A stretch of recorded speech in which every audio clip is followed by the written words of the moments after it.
নাম চিরঞ্জিত হোক আর তার নাম কলতান হোক আর তার নাম মীনাক্ষী হোক, আমাদের গোটা রাজ্যের হাজার হাজার লাখ লাখ কর্মীদের কিছু চাই আসে না। তারা জানে রাস্তায় থেকে কি করে চিৎকার করে আর কি করে লড়াইটা করতে হয়। তাই কলতান একটা ভেতরে থাকতে পারে, বাইরে অসংখ্য কলতানরা থাকবে। কাদের কাছে মাথা নামাচ্ছেন? এই মানিকতলা থানার বড়বাবু মাথাটা ফেটেছে, ঠিক হয়েছে কি নাকি ব্যথা এখনো হচ্ছে আর ওষুধ এখনো খাচ্ছেন? 14 তারিখ ছিলেন তো আশিকরের ভেতরে, উল্টো দিকে তো ছিলাম আমরা। ভিডিও ফুটেজ আপনাদের কাছেও আছে, আমাদের কাছেও আছে। বাংলা ভেতরে আপনারা ঢুকে থাকলেন বাথরুমের ভেতরে, আর বাইরে আমাদেরকে লালবাজারে ডাকলেন। আমাদের কাছে কিছু যাই আসে না, কিচ্ছু যাই আসে না। আর রাজ্যের পুলিশ মন্ত্রীর কাছে আর তাদের চালাচামুন্ডাদের কাছে আমরা এটা শিখিনি যে পুলিশের কাছে গিয়ে আর তার টেবিল থেকে তার গলা ধরে তাকে দুজোর দিয়ে তার মুখে চুনকালি লেপে নেবার মতো শিক্ষা, বক্তৃতা, ভদ্রতা, কালচার আমাদের নয়। গোটা সমাজটাকে ফিরে গড়ার জন্য এসেছি, আপনারা নষ্ট করে দিয়েছেন। আপনাদের কাছে এফআইআর করতে এলে আপনারা এফআইআর নেন না। প্রতিদিন এই পশ্চিমবঙ্গের মাটিতে মায়েরা, মেয়েরা, বাচ্চারা শ্লীলতাহানি আর রেপে তারা ভিকটিম হয়ে যায়। ভিকটিম হয়ে যাবার পরে আপনাদের কাছে আসতে গেলে তাদের বুক কেঁপে যায়। কেন ভয় পাবে আপনাদেরকে সাধারণ মানুষরা, ভিকটিমরা? কেন জানেন? কারণ যখন অপরাধীরা এখানে ঢোকে তখন আপনারা তাদের চারপাশে চা নিয়ে ঘুরে বেড়ান আর স্যালুট করেন। কেউ কেউ তো নিজের চেয়ার ছেড়ে দেন। আপনারা গোটা রাজ্যে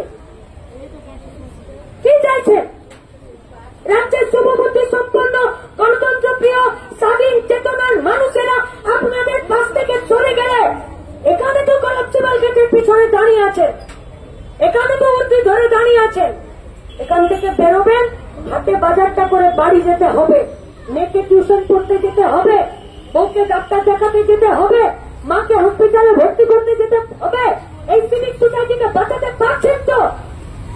পারছেন বাঁচাতে? আপনাদের বিবেক জাগ্রত করার তাই আমাদের নয়।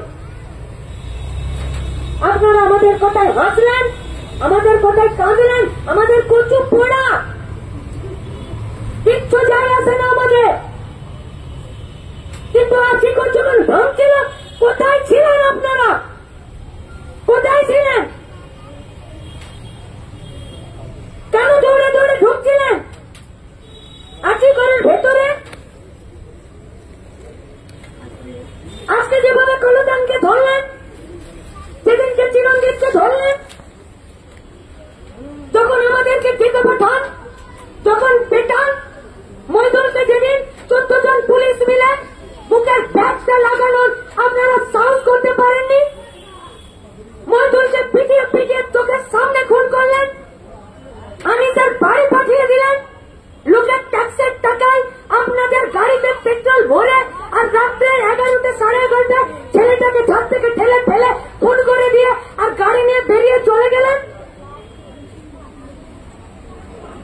সেদিন তো আপনাদেরকে তৎপরতা শেখাতে, কোথাও কিছু বাধা দিতে আর শেখাতে হয় না। আর যখন আশিকর ভাঙল তখন আপনারা ভেতরে ঢুকলেন।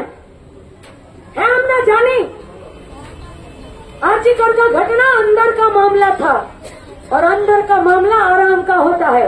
और अभी तो पश्चिम बंगाल में देखा जाता है कि पुलिस का आराम का मामला अभी हराम का मामला हो गया है। কি করতে চাইছেন আপনারা? কি চাইছেন? কি ভাবছেন? গোটা সিভিক সোসাইটিটাকে, গোটা সমাজটার ভারসাম্য বিগড়ে কিন্তু আপনারা দিচ্ছেন। একটা গোটা রাজ্যের সাধারণ মানুষের কাছে, বর্তমান ভবিষ্যৎ প্রজন্মের কাছে আপনারা চিরকালের জন্য দায়ী থেকে যাবেন, দায়ী। আর কি করে ডাক্তার মেয়েটিকে এই নৃশংসভাবে রেপ আর মার্ডার করার পরেও শুধুমাত্র আপনাদের নিষ্ক্রিয়তা, আপনাদের টাল বাহানা, অপরাধীকে ধরার আপনাদের স্পিরিট না থাকা, আরজিকরের ঘটনা ঘটার পরেও দুষ্কৃতীদের মনের মধ্যে এক চুল ভয় তৈরি করলো না আপনাদেরকে নিয়ে। ভেবেছেন কখনো? আয়নাতে মুখটা দেখেন? উর্দিটা পড়ার সময় শুধু কেচে আইরন করেন, নাকি উর্দিটা পড়তে পড়তে ভেতরে যে কালি দাগগুলো লেগেছে সেগুলোকে কোনোদিন পরিষ্কার করার কথা ভাবেন? কি জবাব দেবেন নিজেদেরকে? কি ওয়াজ নিয়ে এসেছিলেন চাকরি করতে যে সাধারণ মানুষ আপনাদেরকে ভরসা করবে, আপনাদের পাশে দাঁড়াবে, আর গুন্ডা, দুষ্কৃতী, রেপিস্ট, মার্ডারার আপনাদেরকে দেখে ভয় পাবে? ডাক্তার মেয়েটির রেপ করার পরে কলকাতার বাচ্চা মেয়েটার গোটা শরীরে কামড়ে দিল দুষ্কৃতীরা, আপনাদেরকে পাত্তা দিচ্ছে না, দিচ্ছে না আপনাদেরকে পাত্তা। গুন্ডার, দুষ্কৃতীরা, আর যারা এখনো পর্যন্ত আপনাদেরকে পাত্তা দিচ্ছে, আপনারা তাদেরকে হ্যারাস করছেন। আছে আমাদের কাছে অডিও ক্লিপিংস। থানা থেকে বড় বাবুরা যুব ভারতী ক্রীড়াঙ্গনে আপনি খেলা দেখতে যাবেন না, তার জন্য আপনারা ফোন করেছেন। আছে আমাদের কাছে অডিও ক্লিপিংস। নাগরিক সমাজের যারা এই মিছিলগুলোকে অর্গানাইজ করেছে, আপনারা তাদেরকে ধমকি দিয়েছেন। আছে আমাদের কাছে অডিও ক্লিপিংস। মহিলা পুলিশ বাদে আপনারা আমাদের গায়ে হাত দিয়ে আমাদেরকে মেরেছেন। আইনের জটিলতায় ফেলতে চাইবে যে কমপ্লেন কেন করছেন না, শাস্তি কেন দিচ্ছেন না। আমরা এটা অন্তঃকরণ থেকে বিশ্বাস করি, ভেতর থেকে বিশ্বাস করি। লড়াই করতে এসেছি, ছাগলামো করতে আসিনি। রাজনৈতিক অ্যাক্টিভিস্ট আমরা, রাজনৈতিক সংগঠনের দায়িত্ববান কর্মী হিসাবে এই রাস্তায় দাঁড়িয়ে সাধারণ মানুষকে ঐক্যবদ্ধ করতে চাইছি আপনাদেরকে সাহায্য করার জন্য। কারণ আপনাদের থানা, আপনাদের দপ্তর, আপনাদের উর্দি, আপনাদের ডিউটি, আপনাদের বেতন, এটা একটা সমাজ তৈরি করেছে, কারো বাবা তৈরি করে দেয়নি।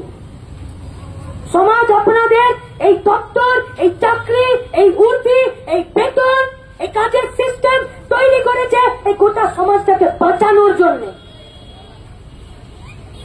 তাই আমরা মন থেকে চাই আপনারা আপনাদের কাজে থাকুন। ভেতর থেকে বিশ্বাস করি পশ্চিমবঙ্গের থানাগুলোতে আপনারা যারা আছেন, এখনো আপনারা অনেকে আছেন যারা মাথা উঁচু করে নিরপেক্ষতার সাথে সাধারণ মানুষের সাহায্য করার জন্য অপরাধীদেরকে দমন করতে চান। কিন্তু আমরা এটাও জানি, কুণাল ঘোষের অডিও ক্লিপ নিয়ে যখন আপনারা কলতানকে অ্যারেস্ট করতে বাধ্য হন, তখন কোথাও না কোথাও আপনাদের টিকিগুলো কোথাও বাঁধা আছে। আমরা জানতে চাইছি টিকির নিচে কোথায় কিছু বাধা নেই তো আপনাদের? কেন মাথা নিচু করছেন? কেন? কি লাভ? চুরি করেছেন, দুর্নীতি করেছেন, লুটের টাকার বকরা নিচ্ছেন? যদি না, তাহলে কেন কেন কিসের জন্য? কথা দিচ্ছি আপনাদের, কথা দিচ্ছি, কলতানকে 7 দিনের পিসিতে নিয়েছে, দরকার হলে 70 দিনের পিসি নিয়ে নিন। কলতান বাইরে বেরোবে আর সাদা ঝান্ডাটা নিয়ে বামপন্থী রাজনীতিতে মাথাটা উঁচু করে আগামী দিনে সাধারণ মানুষের জন্য লড়বে আর অপরাধের বিরুদ্ধেই লড়বে। কিন্তু আপনাদেরকে আমরা বলতে চাইছি, সাহস করে দেখুন, থানার বাইরে তাকিয়ে দেখবেন